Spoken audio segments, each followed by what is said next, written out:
आता बघूयात news top 9। सुरुवातीला बघूयात राजकीय बातम्या।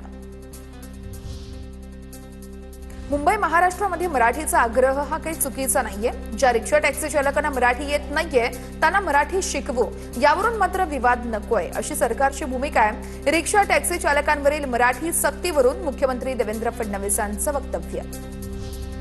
रिक्षा टॅक्सी चालकांना अडचण नाही, मग संजय निरुपम यांना काय अडचण आहे? मराठी सक्तीवरून संदीप देशपांडेंचा संजय निरुपम यांना सवाल। आज आनंद दिघे असते तर निरुपम यांच्या कानशिलात लावली असती, किमान शिंदेनी तरी निरुपमांच्या कानशिलात लावावी। संदीप देशपांडेंची प्रतिक्रिया। मला शिवसेना मनसेमध्ये वाद होऊ द्यायचा नाहीये, मराठी भाषेला विरोध नाहीये, फक्त रिक्षा चालकांचा परवाना रद्द करू नका। शिंदेच्या शिवसेनेचे नेते संजय निरुपम यांची भूमिका। मराठीचं ज्ञान असलेल्या रिक्षा टॅक्सी चालकांच्याच परवान्यांचे यापुढे नूतनीकरण होणार आहे। परिवहन विभागाचा निर्णय आहे। यावेळी संबंधित रिक्षा टॅक्सी चालकांच्या चारित्र्याचीही तपासणी केली जाणार आहे। शिवसेना राष्ट्रवादी नंतर केजरीवालांच्या आम आदमी पार्टीत फूट। राघव चड्डा, संदीप पाठक, अशोक मित्तल यांच्यासह राज्यसभेतील 7 खासदार भाजपात सामील होत आहेत। भाजप गुंडांचा पक्ष असल्याचं राघव चड्डा कालपर्यंत बोलत होते। त्याच गुंडांच्या पक्षात आज राघव चड्डा गेलेत। संजय राऊतांची राघव चड्डा यांच्यावर टीका। भाजपचं निर्लज्ज राजकारण सर्वांना माहिती आहे। राऊतांची भाजपवर देखील टीका। पक्ष सोडण्यासाठी माझ्यावरही दबाव होता, पण मी पक्ष सोडण्यापेक्षा तुरुंगात जाणं पसंत केलं। साहसात जाण्यानं विरोधक कमकुवत होत नाहीत आणि होणारही नाही। राघव चड्डांच्या भाजप प्रवेशानंतर संजय राऊत यांची प्रतिक्रिया। संजय राऊत डिप्रेशनमध्ये आहेत, त्यांना कोणाच्या बाजूने बोलावं कळतच नाहीये। मंत्री संजय शिरसाट यांची राऊतांच्या वक्तव्यावर टीका। आपच्या राज्यसभेत विलीनीकरणाच्या सर्व प्रक्रिया पूर्ण, त्यामुळे खासदारांच्या अपात्रतेचा प्रश्न उद्भवतच नाहीये। विशेष सूत्रांची TV9 मराठीला माहिती आहे। विलीनीकरणाशी संबंधित सर्व औपचारिकता पूर्ण झाल्याचीही सूत्रांची माहिती।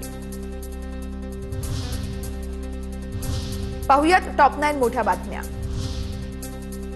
नरक काय आहे हे भाजप सारखं दाखवून देतंय भारताला। यावेळेस नरक काय आहे हे भाजप सारखं दाखवून देते। भारताला नरक बनवलं हे ट्रम्प पहिल्यांदा बरोबर बोललेले आहेत। भाजपने भारताला नरक बनवलेलं आहे, ट्रम्प यांच्या वक्तव्याचा दाखला देत संजय राऊत यांची भाजपवर बोचरी टीका।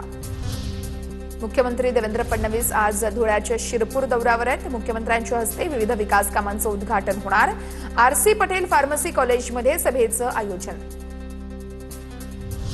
पिंपरी चिंचवडमध्ये देखील सुनेत्रा पवारांच्या विजयाचे बॅनर झळकले। शहरातील विविध ठिकाणी सुनेत्रा पवारांच्या विजयाचे बॅनर। निकालाआधीच समर्थकांकडून सुनेत्रा पवार यांच्या विजयाचा आनंद साजरा। सुनेत्रा पवार यांचे भावी मुख्यमंत्री म्हणून बॅनर झळकलेले आहेत। पुण्यातील मार्केट यार्ड परिसरामध्ये भावी मुख्यमंत्री आशयाचे बॅनर्स झळकले आहेत। झेन सदावर्ती हिने पोलिसात गिरीश महाजनांना बोल सुनावणाऱ्या महिलेविरोधात तक्रार दाखल केली होती, पण गुन्हा दाखल झालेला नाहीये। मुंबई पोलिसांनी ट्विट करत ही माहिती दिलेली आहे। माटुंग्यामध्ये परप्रांतीय सुपरवायझरकडून मराठी कामगाराला शिवीगाळ। थकलेला पगार मागितला असता अश्लील शिवीगाळ केल्याचं समोर। मनसे परप्रांतीय सुपरवायझर विरोधात आक्रमक। गायकवाडांनी महिलांविषयी पानसरेंबाबतही अपशब्द वापरले। संजय गायकवाड यांच्या विरोधात FIR दाखल करा। FIR दाखल करायला काय अडचण आहे? रोहित पवारांची राजारामपुरी पोलीस स्थानकात मागणी।